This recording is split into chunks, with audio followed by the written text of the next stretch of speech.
नमस्कार दोस्तों, art visual art में आप सभी का एक बार फिर से स्वागत है। आज मैं फिर से आपके सामने जो 2021 की विजुअल आर्ट की सेकंड पार्ट की वीडियो आपके सामने लेके आई हूँ और इसमें भी हमने 25 प्रश्नों को सॉल्व किया है। पार्ट 1 में मैंने 25 प्रश्नों को सॉल्व किया था, आप उसको मेरी प्लेलिस्ट में जाके देख सकते हैं। तो आज मैं फिर से 25 प्रश्नों को लेके आई हूँ और जिसमें हम स्टार्ट करेंगे 26 क्वेश्चन से। तो आइए देखते हैं हमारी आज की वीडियो का हमारा पहला प्रश्न। और हमारा पहला प्रश्न है, यहाँ पे भी जो है आपको सूची 1 और सूची 2 दिए गए हैं, इसको आपने आपस में मिलाना है। सूची 1 में दिया गया है फ्लस्क, अबुनूस, बेसाल्ट और नीले रंग का पत्थर लैपिस लाजुली। इसका सामने है जो है वो आपका काइंथ्रिट शैल, आग्नेय शैल, संलग्न संवर्धन और काष्ठ की किस्म। तो सबसे पहले आपको मैं बता दूं कि जो फ्लस्क है, फ्लस्क का संबंध जो होता है वो होता है संलग्न संवर्धन के साथ, और जो अबुनूस होता है वो होती है काष्ठ की एक किस्म मानी जाती है। जो बेसाल्ट है, बेसाल्ट आग्नेय शैल है, और नीले रंग का जो पत्थर है लैपिस लाजुली जिसको बोलते हैं वो एक प्रकार का काइंथ्रिट शैल है। तो इस तरह से ऑप्शन नंबर सी हमारा सही आंसर हो जाता है। नेक्स्ट आगे बढ़ते हैं 27 क्वेश्चन पे कि छापा बड़ौदा वाज एस्टैब्लिश्ड बाय, कि छापा बड़ौदा की स्थापना कब हुई थी। तो ऑप्शन दिए गए हैं आपके जो है मतलब किसके द्वारा जो है स्थापना की गई थी। तो सबसे पहले ऑप्शन में है गुलाम मोहम्मद शेख, कविता नायर, RM पलानी अप्पा या रेनी धूमल। तो इसका जो सही आंसर है तो ये आपको मैं बता दूं कि जो छाप बड़ौदा है इसकी स्थापना 1999 ईस्वी में जो है वो गुलाम मोहम्मद शेख के द्वारा की गई थी। और जो जो ये है गुलाम मोहम्मद शेख है, इनका जन्म 16 फरवरी 1937 ईस्वी में गुजरात नगर में हुआ था। और ये जो है बहुत अच्छे शिक्षक रहे हैं, लेखक रहे हैं और बहुत अच्छे कवि के तौर पे भी इन्हें माना जाता है। तो इस तरह से यहाँ पे Ghulam Mohammed Sheikh, option A is the right answer. Next आगे बढ़ते हैं 28 क्वेश्चन पे कि Stanley William Hayter established Atelier 17 in, कि स्टेंसिल विलियम हेटर ने जो एटेलियर 17 की स्थापना की थी वो किस वर्ष की थी। तो वो आपको बताना है। ऑप्शन में है ए 1914, 1926, 1928 और 1930। इसका जो सही आंसर है कि जो ये है एटेलियर 17 है, इसकी स्थापना वैसे 1927 ईस्वी में पेरिस में की गई थी, लेकिन यहाँ ऑप्शन में 1927 दिया ही नहीं है। और इस तरह से यहाँ पे जो इसका सही आंसर है वो इसमें मेंशन नहीं किया गया है। लेकिन यूजीसी ने जब इसका एग्ज़ाम था तो उन्होंने इसका जो है मार्क्स सभी को डिवाइड किए थे, यानी कि सभी को समान अंक इसमें दिए गए थे। तो यहाँ पे 17 हो जाएगा, 27 हो जाएगा। और जो ये है स्टेनली विलियम हेटर का जन्म जो है 1901 ईस्वी में लंदन इंग्लैंड में हुआ था। और इन्होंने जो है 1930 के दशक में अति यथार्थवाद के साथ काम किया था और 1940 के दशक में अमूर्त अभिव्यक्ति के साथ भी इन्होंने काम किया था। और ये बहुत अच्छे एक अंग्रेजी चित्रकार और प्रिंट मेकर के तौर में इन्हें माना जाता है। इनकी मृत्यु के बाद जो है इससे जो है जो ये एटेलियर है, इस ग्रुप को एटेलियर कॉन्ट्रेपॉइंट के नाम से भी जाने लगा। और अब अगर मैं आपको बता दूं कि ये जो है एटेलियर 17 क्या है, तो ये एक 17 कलाकारों का एक ग्रुप था जहाँ पे इन्होंने जो है प्रिंट मीडिया यानी कि प्रिंटिंग की जो है तौर पे इन्होंने काम किया, यानी कि बहुरंग मुद्रण के तौर पे इन्होंने यहाँ पे इस ग्रुप में जो है वो काम हुआ था। तो इस तरह से ऑप्शन नंबर यहाँ पे ऑप्शन नहीं दिया गया है, तो यहाँ पे जो है वो 1927 में इन्होंने काम किया था। नेक्स्ट आगे बढ़ते हैं 29 क्वेश्चन की तरफ। यहाँ पे अभिकथन ए और अभिकथन 2 दिए गए हैं। तो कथन 1 में दिया गया है कि राम किंकर ने मूर्ति शिल्प की विशिष्टता है अत्यधिक ऊर्जा, प्रचुरता व जीवंतता। तो ये बात बिल्कुल सही है कि राम किंकर जो एक मूर्तिकार रहे हैं, इनके जो शिल्प है उसमें बहुत ही अधिक ऊर्जा हमें देखने को मिली है, प्रचुरता है और जीवंतता से संबंधित है। तो ये सही है। कथन बी में कहा है कि क्योंकि वे जीवन के प्रति गहन प्रेम से संतृप्त थे। तो ये बात भी सही है, क्योंकि उन्हें जो है वो जीवन के प्रति जो है वो गहन प्रेम था। इसी के बावजूद जो इनके जितने भी जो मूर्ति शिल्प रहे हैं तो उसमें हमें अधिक ऊर्जा देखने को मिलती है और जो कि जीवंत के तौर पे हमें देखने को मिलते हैं, कि पूरी तरह से जीवित प्रतीत होते हुए नजर आते हैं, क्योंकि ये जो है अपने जीवन को जो है गहन प्रेम रखते थे। तो ए भी सही है और बी भी सही है। तो ऑप्शन नंबर बी हमारा सही आंसर हो जाता है। राम किंकर बैच जिनका जन्म 1906 ईस्वी में बांकुरा पश्चिम बंगाल में हुआ था। और राम किंकर बैच जो है इन्हें पोइट्री के तौर पे कारपेंट्री के तौर पे, चित्रकला, स्क्रीन प्रिंटिंग और रंगमंच सज्जा के तौर पे भी इन्हें जाना जाता है। इन्होंने विश्व भारती जो विश्वविद्यालय शांति निकेतन में से कला डिप्लोमा उन्होंने हासिल किया था और बाद में ये वहीं पे शिल्प कला के विभागाध्यक्ष भी रहे हैं। रामकिंकर बैच की जो अधिकतर जितना भी जो उनका माध्यम रहा है मूर्ति शिल्प का, वो मिट्टी, कंक्रीट, प्रस्तर, कांस्य आदि में ही इन्होंने काम किया है। इसके बाद इन्होंने बहुत सारी जो है वो मूर्ति शिल्प बनाए हैं, जैसे कि सुजाता हो गया, संथाल परिवार, लड़की वो कुत्ता, मिथुन, रविंद्रनाथ टैगोर की कांस्य अवाक्ष मूर्ति। तो इस तरह से इन्होंने बहुत सारे जो है वो मूर्तियों का निर्माण किया है। तो यहाँ पे ऑप्शन नंबर बी हमारा सही आंसर हो जाता है। नेक्स्ट आगे बढ़ते हैं 30 क्वेश्चन की तरफ कि हाल में मेष अयनाक में कुषाण काल का एक बौद्ध विहार उत्खनन में मिला है। यह स्थल कहाँ स्थित है? तो ये आपको बताना है। तो ऑप्शन में है अफगानिस्तान, पाकिस्तान, राजस्थान या उज्बेकिस्तान। तो इसका जो सही आंसर है कि जो अभी ही हाल में एक बौद्ध विहार हमें प्राप्त हुआ है खुदाई के दौरान, तो ये हमें मिला है अफगानिस्तान के काबुल के पास, और जो कि काबुल से थोड़ा ही दूर दक्षिणी पूर्व में ये 40 किलोमीटर की दूरी पे ये एक विहार मिला है। और आपको पता है कि विहार क्या होता है? विहार वो जगह होती है बौद्ध भिक्षुओं के रहने का स्थान, जहाँ पे बौद्ध भिक्षु रहा करते थे, उसी को बौद्ध विहार या उसी को विहार जगह कहते हैं। तो वैसा एक स्थान जो है वो काबुल में हमें मिला है।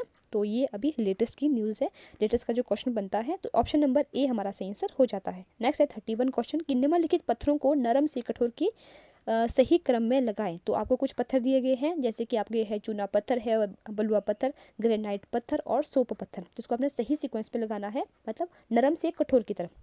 तो सबसे पहले आपको पता है कि सोप मतलब साबुन जो होता है बहुत ही सॉफ्ट होता है। तो ऑप्शन नंबर डी जहाँ पे होगा वो सबसे जो आंसर होगा सही। तो यहाँ पे ऑप्शन नंबर डी ही इसका सही आंसर है कि सबसे पहले आपका सोप पत्थर आएगा, फिर चूना पत्थर, फिर बलुआ पत्थर और फिर ग्रेनाइट पत्थर। तो D is the right answer. Next है 32 क्वेश्चन कार्बोरंडम पत्थर निम्नलिखित में से किस का क्रिस्टलीय यौगिक है? तो ये आपको बताना है। तो ऑप्शन में है सबसे पहले है आपका जो कैल्शियम और एल्यूमिनियम, फिर है कैल्शियम और सिलिका, कार्बन और एल्यूमिनियम या कार्बन और सिलिकॉन। इसका जो सही आंसर है वो है आपका कार्बन और सिलिकॉन से मिलकर जो है कार्बोरंडम पत्थर बना है। तो ऑप्शन नंबर डी हमारा सही आंसर हो जाता है।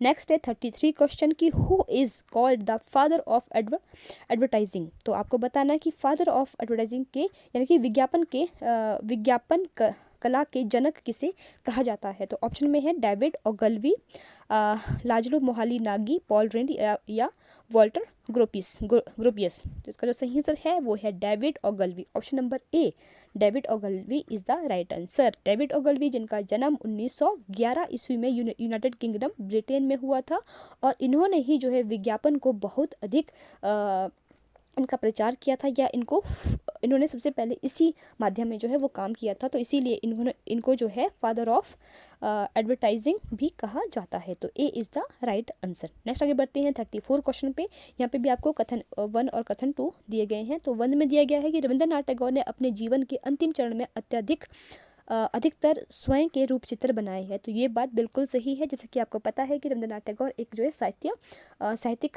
रहे हैं, लिटरेचर के तौर पे इन्हें माना जाता है, लेकिन इन्होंने अपने लाइफ के अंतिम पड़ाव में जो है इन्होंने अपने लाइफ के अपने चित्रण कार्य पेंटिंग का काम भी शुरू किया था। तो ये बात बिल्कुल सही है। और कथन बी, वे कभी भी फ्राइडवादी मनोविश्लेषण सिद्धांतों से प्रेरित नहीं हुए। तो ये बात गलत है, वे प्रेरित हुए थे लेकिन यहाँ पे नहीं कहा गया है। तो बी कथन जो है वो आपका गलत हो जाएगा। ए सही है, बी गलत है। तो ऑप्शन नंबर सी हमारा सही आंसर हो जाता है। नेक्स्ट है 35 क्वेश्चन लियोनार्डो दा विंची द्वारा प्रस्तावित निम्नलिखित में से किसे दैवीय समानुपात द डिवाइन प्रोपोर्शन के रूप में जाना जाता है? तो ये आपको बताना है। तो ऑप्शन में है Fibonacci sequence, Praxiteles law, rule of the third या द गोल्डन रेशियो। तो ये जो है इनके द्वारा ही बनाई गई कृतियां हैं। तो इसमें जिसको जो द डिवाइन प्रोपोर्शन के तौर पे माना जाता है तो वो है द गोल्डन रेशियो। ठीक है। तो ऑप्शन नंबर डी हमारा सही आंसर हो जाता है। नेक्स्ट आगे बढ़ते हैं 36 क्वेश्चन की तरफ कि शिल्पी चक्र समूह से संबंध कलाकारों को पहचानिए। तो कुछ आपको शिल्पी चक्र के कुछ कलाकार दिए गए हैं, उसको आपने पहचाना कि वो कलाकार कौन कौन है। तो ऑप्शन में है बीसी सन्याल, मोहन सामंत, कृष्ण कंवल, डी.जी. कुलकर्णी। तो इसका जो सही आंसर है, आप सभी को पता है कि जो शिल्पी चक्र है इनकी स्थापना, इसकी जो एक आर्ट समूह था, ग्रुप समूह था ये प्रिंट मेकर्स का, तो इसकी जो स्थापना है वो 25 मार्च 1949 ईस्वी को दिल्ली में की गई थी। और इसमें जो कुल 10 कलाकार थे ये, तो इसमें से जो आपके थे बीसी सन्याल है, सतीश गुजराल है, राम कुमार है, धनराज भगत और के.एस. कुलकर्णी, कंवल कृष्ण, दयानी देवयानी कृष्ण और अजीत गुप्ता, कृष्ण चंद्र आर्यन, प्राणनाथ मांगो इत्यादि रहे हैं। तो यहाँ पे जो है ऑप्शन 2 ही है, बीसी सन्याल और कमल कृष्ण, बी, ए और सी जो है वो 2 कलाकार इसमें दिए गए हैं। तो इस तरह से बी, ए और सी, ऑप्शन नंबर बी हमारा सही आंसर हो जाता है।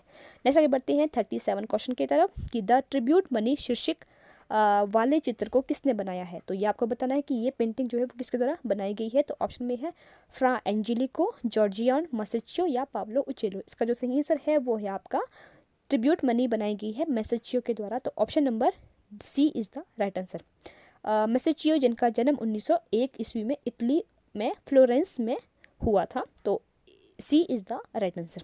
नेक्स्ट आगे बढ़ते हैं 38 क्वेश्चन की तरफ कि कौन सा चित्रकार भीलों का चितेरा के रूप में प्रसिद्ध है, जिसे जिन्होंने भील जनजाति के चित्रकार के तौर पे भी माना जाता है। तो वो कौन है। तो ऑप्शन में आपको दिया गया है भूर सिंह शेखावत, गोवर्धन लाल जोशी, कृपाल सिंह शेखावत या राम गोपाल विजयवर्गीय। तो इसका जो सही आंसर है कि भीलों का चितेरा जो कहते हैं वो कहते हैं गोवर्धन लाल जोशी, क्योंकि जो ये है गोवर्धन लाल जोशी जी है, इन्होंने अपनी लाइफ के 7 वर्ष जो है वो भीलों के नज़दीक, जो कि ये भील जनजाति के जो लोग हैं इनके बीच में रह के इन्होंने गुजारे हैं। और इनका रहना उठना और जो है उनका वेशभूषा, खाना पीना सभी को इन्होंने जो अच्छे से समझ के जो है वो अपने पेंटिंग के माध्यम से जो है इनका चित्रण किया है। इसीलिए जो है इन्होंने जो है भीलों का चितेरा, और इनकी मोस्टली पेंटिंग में जो है इन्होंने भील जनजाति को ही दिखाया गया है, इसीलिए इन्हीं को जो है भीलों का चितेरा कहा जाता है। तो ऑप्शन नंबर बी हमारा सही आंसर हो जाता है। नेक्स्ट आगे बढ़ते हैं 39 क्वेश्चन की तरफ कि हेनरी मूर निम्नलिखित में से किस से प्रभावित हुए थे। तो ये आपको बताना है। तो ये सभी को पता है कि हेनरी मूर जो है वो है माया अजटेक मूर्ति शिल्प से प्रभावित हुए थे। तो ऑप्शन नंबर डी हमारा सही आंसर हो जाता है। हेनरी मूर जो है जिनका जन्म 1898 में इंग्लैंड में हुआ था, और ये बहुत अच्छे मूर्तिकार, चित्रकार और ग्राफिक्स के तौर पे इन्हें माना जाता है। और इन्होंने एक बहुत अच्छा जो है बहुत ही उल्लेखनीय कार्य किया है रिक्लाइंग फिगर्स के तौर पे। तो इसीलिए इनकी फेमस जो है वो कृति मानी जाती है, और ये अजटेक मूर्ति शिल्प से भी बहुत अधिक प्रभावित हुए थे। तो इस तरह से यहाँ पे ऑप्शन नंबर डी हमारा सही आंसर हो जाता है। नेक्स्ट है 40 क्वेश्चन कि यहाँ पे आपको आपस में मिलाना है निम्नलिखित में से प्रिंट मीडिया से संबंधित है, वो बताना है कि कौन सा पद जो है वो प्रिंट मीडिया से संबंधित है। तो ऑप्शन में है आपका यहाँ पे है क्रय बिंदु, पत्रिका, समाचार पत्र, विज्ञापन, जिंगल। तो ऑप्शन में कुछ आपको दिए गए हैं। आपको पता है कि प्रिंट मीडिया मतलब कि जिसको हम प्रिंट के तौर पे कार्य कर सकते हैं, जिसमें हम प्रिंट ले सकते हैं, तो वो है आपका समाचार पत्र और पत्रिकाएं। तो ऑप्शन बी और सी, तो बी और सी हमारा ऑप्शन नंबर सी हमारा सही आंसर हो जाता है। नेक्स्ट है 41 क्वेश्चन की वृत्त चित्र मीटिंग मंजीत का निर्देशन किसने किया है। तो ये आपको बताना है।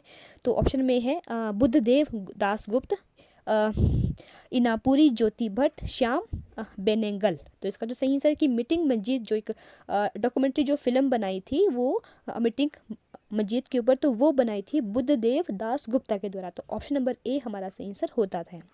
बुद्धदेव दास गुप्ता जो कि एक जो है ये अभिनेता, यानी कि अभिनेता के तौर पे इन्हें माना जाता है। इन्होंने हिंदी और बंगला फिल्मों में जो है काम किया है, और इनका जन्म जो है 1944 ईस्वी में हमारे भारत देश में ही हुआ था।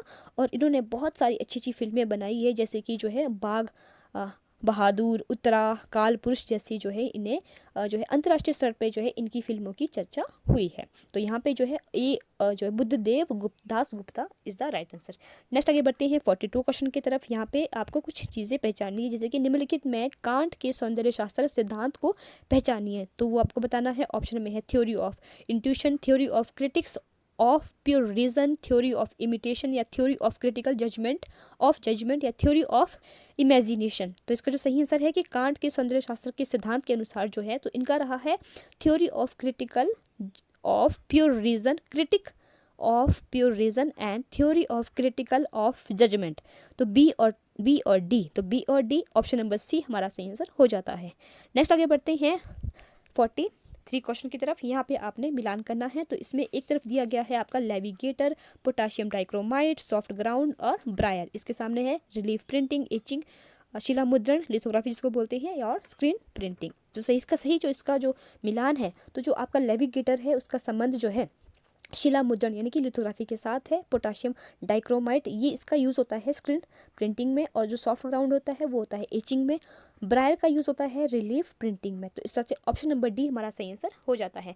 नेक्स्ट आगे बढ़ते हैं 44 क्वेश्चन पे कि भारत में काष्ठ उत्कीर्ण की शुरुआत सबसे पहले किसने की थी। तो ये है आपके ऑप्शन नंबर सी, सनतकर के द्वारा। सनतकर जिनका जन्म 1935 ईस्वी में पश्चिम बंगाल में हुआ था और इन्होंने जो है सबसे पहले जो है वुड इंटेग्लियो यानी कि काष्ठ उत्कीर्ण में काम किया था, इसीलिए जो है इन्हें वुड इंटेग्लियो के नाम से भी जाना जाता है और वो यहाँ पे C is the right answer. Next आगे बढ़ते हैं 45 क्वेश्चन की तरफ। बुके मूर्ति शिल्प को निम्नलिखित में से किसने बनाया गया है, किसने बनाया गया है। बुके मूर्ति शिल्प जो वो किसके द्वारा बनाया गया है। तो ऑप्शन में है यहाँ पे पाब्लो पिकासो। तो option number D is the right answer. Pablo Picasso जिनका जन्म 1881 ईस्वी में जो है स्पेन में हुआ था और ये बहुत अच्छी जो है एक प्रकार से मतलब कि पेंटर रहे हैं और इन्होंने जो है इन्होंने घनवाद और अति यथार्थवाद जो है शैली को भी इन्होंने विकसित किया था और इनकी फेमस पेंटिंग थी ग्वरनिका, जिनको इन्होंने 1934 या 35 के आसपास जो है बनाया था और इस तरह से ये बहुत अच्छे पेंटर रहे हैं पाब्लो पिकासो और इनकी ही जो है बुके मूर्तिशिल्प भी मानी जाती है। नेक्स्ट आगे बढ़ते हैं 46 क्वेश्चन की तरफ।